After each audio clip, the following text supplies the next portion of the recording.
Hey guys, welcome back to another episode of Compound Racing. As you can see today, Focus is up on jack stands because I am hopefully finally going to get around to installing the rest of my Airlift 3H. I never did the height sensors.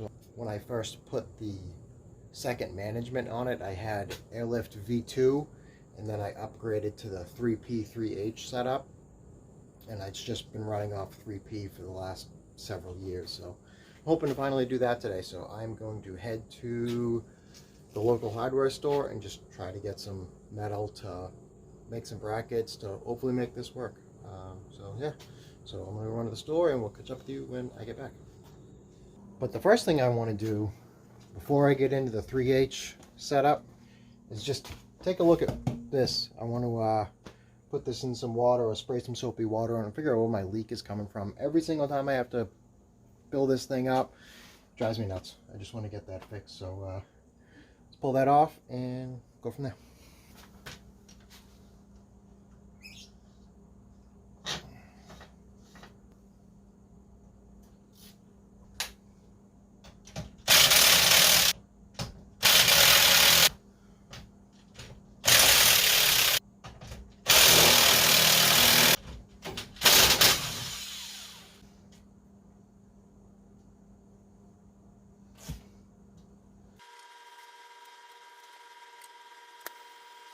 So I drove this yesterday and filled it up to 40 psi.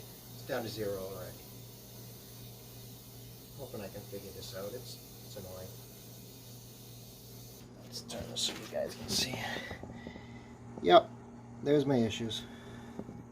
It's coming out of the seam. So I got to take the tire back off. Probably split it again. And then re-seal it. So that's not going to happen today. I'm going to probably have Paul give me a hand with that one. Maybe next weekend or something if he's around. Or whenever he's at the shop. But well, at least I know that. So I got to take that apart and redo it. Not the end of the world, just more of a pain. Alright, on to the 3H stuff now. Okay, so the first thing I'm going to do start is turn accessories on and then air it out. That way I can cycle through the suspension manually with a jack and I can figure out where my height sensors need to sit. Alright, now starts with a drink. So that nice.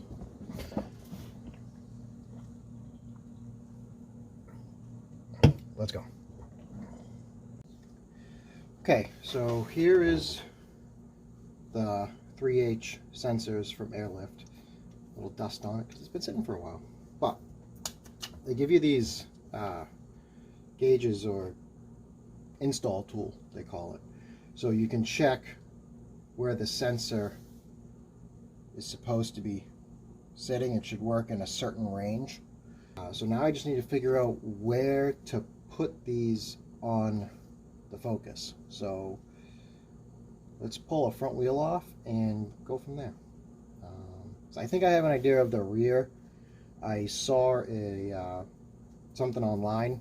I think it was from like Speed Hunters or something. They put 3H in a GTI, I think it was.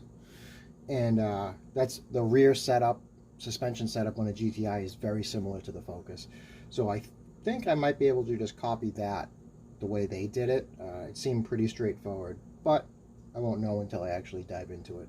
So I'll start with the front, whereas I have no idea what I'm going to do. All right. Let's take the wheels off.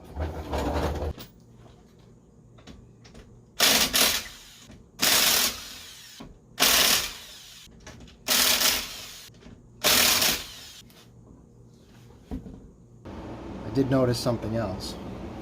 Let me grab a flashlight. That my axle boot is ripped, and I should replace that. And if you're wondering, the control arm, subframe here, that's what happens when you're doing 65 going down the highway and there's a raised manhole that you attempt to avoid and you clip your subframe. That was fun. But I have the axle. I think I'm going to switch gears and replace this. At least I'll feel accomplished in getting something done today. And I'll revisit the 3H after I get the axle done. Give me some time to think. So that's where we're at. All right.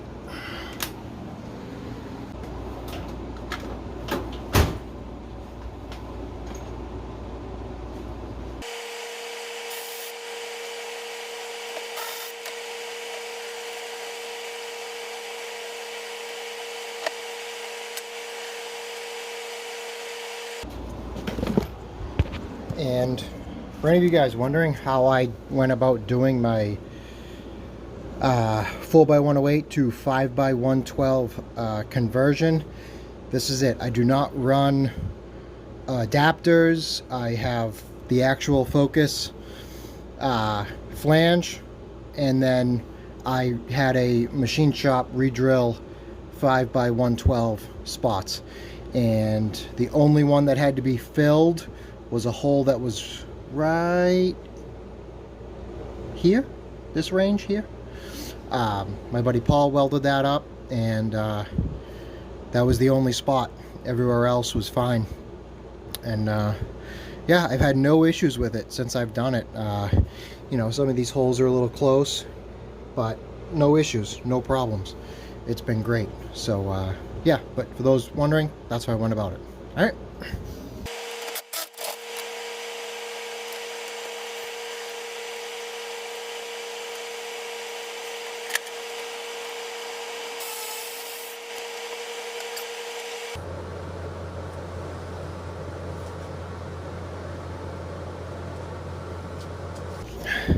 Okay, old axle out.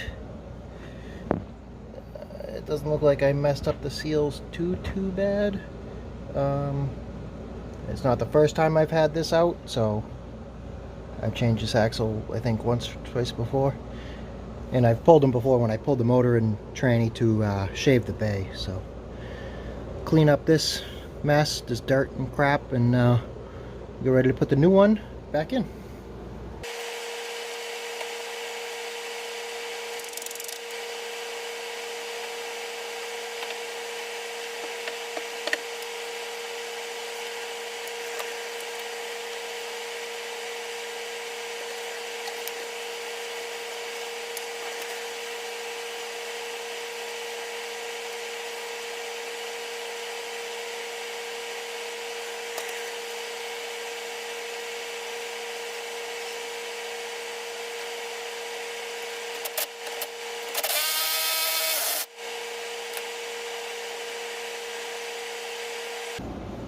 Alright, story time here. When I first started messing with the suspension on this car, when I had coilovers, back when I had Raceland coilovers in this, I was trying to fit 17x8 ET20 wheels on it, and I was having issues. I kept on messing up my fenders, and when I would turn and hit a bump, the tire would grab the fender and pull it in. To fix that, I thought it would be a great idea to install these caster camber plates from Gold Coast Automotive. I don't know if they're still in business, but I have had pretty much zero issues with it. But what had happened when when I say pretty much zero issues, the only problem was my own fault. I didn't tighten these up enough, and when I went to go pull it out of the garage where I was working on it, it slid out and just dumped down, and I couldn't turn the wheels, and it was my own fault. I torqued them really good, and I have had zero issues with them since. It was just that first little bit. You have to compress the control arm. I don't know if you guys can see that. You have to compress this control arm here, and squeeze it together to the plate. But I've had zero issues with it after that. So on my way home, after doing that, driving along, and my ball joint had popped out of the knuckle. And how that happened was, like most things in the Northeast where I live, everything rusted when I went to go put these arms on, the plates, and I cut this factory bolt from Ford and just replaced it with another bolt that was the same size as this thread. But what I didn't realize is that there's a shoulder here and it goes up and gets bigger. So this bolt will fit in from this side, slide right in. It will not from the opposite side. That's as far as it goes. So, and it's like that for a reason, because it grabs the ball joint when it slides in and prevents it from pulling it out. Well, that night I just had the bolt in that was the same size as the threads, and I hit a bump. I wasn't driving fast, but the ball joint popped out, came down, wheel kicked out. It was a disaster. I had to call my wife at 2 in the morning to come meet me with my truck. I had 2 jacks, one to jack the car up, one to jack the ball joint up into place. It was a nightmare. It was a pain, but looking back, it was quite funny. It happened in a not so great part of town,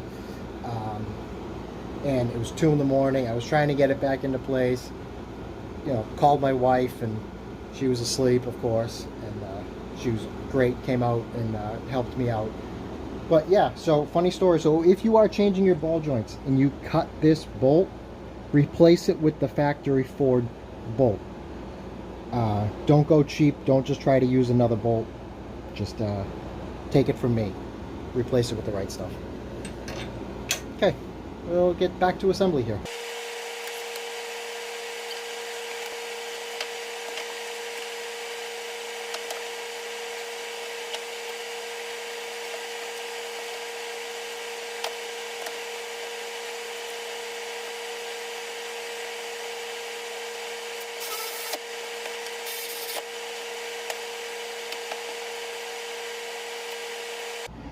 I am going to try to figure out where I want to put those 3H sensors. I need to do some more research, some more math, figure it out. So when I get to that, I will check back in and we'll see what happens.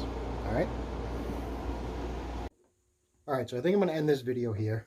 I'm still working on the 3H stuff. I have some ideas, and I'm going to try to get that stuff made up and out into the next video. So that'll do it in this one. Thanks for watching. Thanks for subscribing. We'll see you guys in the next one.